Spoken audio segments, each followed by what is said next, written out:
المسائل دي بتعتمد على فكرك.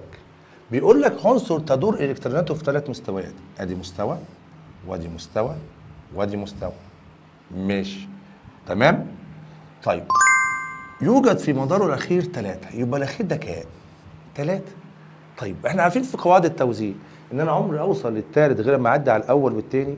لا، يبقى لازم ان الاول ياخد. طب الاول بياخد كام؟ 2. طب الثاني هياخد كام؟ 8. يبقى 2 و8 و3 هيبقوا كام؟ 13. خلاص تمام. يوجد في مداره كذا، اوجد العدد الذري. طب ما هو العدد الذري هو عدد الالكترونات. طب دول كام؟ 13. يبقى العدد الذري اللي هو الالكترونات 13. طيب وعدد نيوتروناته 14. خلاص. طيب عاوز بقى العدد الكتلي. مش العدد الكتلي هو عدد البروتونات والنيوترونات؟ طب انا مطلع البروتونات ب 13 اللي هو الالكترونات، وعندي النيوترونات ب 14. اعرف اجيب العدد الكتلي؟ هيبقى ال 14 زائد 13 هتساوي 27. اللعبه كلها ان هي 3 مستويات واخره 3، يبقى 2 8 3. طيب اللي بعدها عنصر تدور الكتروناته في 3 مستويات، برضه 3 مستويات، ويوجد في مستواه الثالث نفس المستوى الاول. اوبا يا صديقي، هو الاول بياخد كام؟ الاول بياخد 2، بيتشبع يعني. يبقى الاخير برضه ب2 زيه، واللي في النص ب8. يبقى العدد الذري 12، عدد البروتونات 12، عدد الالكترونات 12، يبقى الزد هتساوي 12. خلاص. عايز العدد الكتلي، هنا مش هنعرف نجيب العدد الكتلي عشان ما عطانيش عدد النيوترونات. نخش بقى يا صديقي على اخر مسألتين. بسم الله.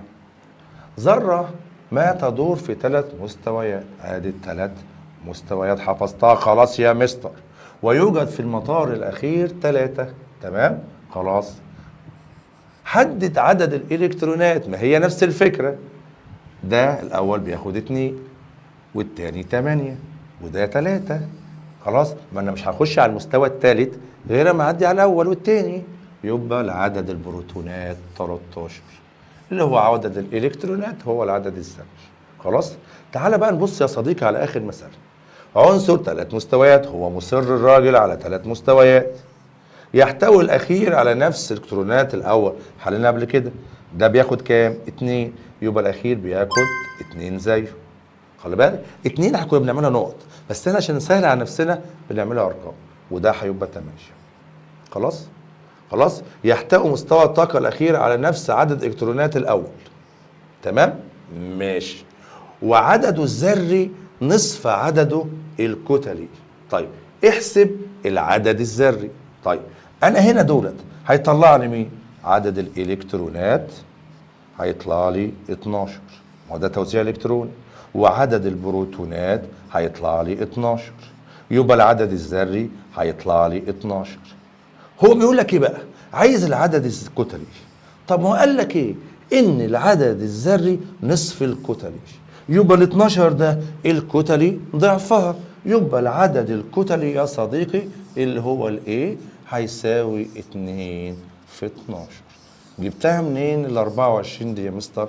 انا جبت عدد الالكترونات عادي 3 مستويات والاخير زي الاول، يبقى 2 8 2 بقوا 12، والالكترونات هي البروتونات، والالكترونات والبروتونات هي العدد الذري. قال لي معلومه صغيره ان العدد الذري نص الكتل. طالما طلع العدد الذري بكام؟ ب 12، يبقى الكتلي بكام؟ يبقى الكتلي ب 24.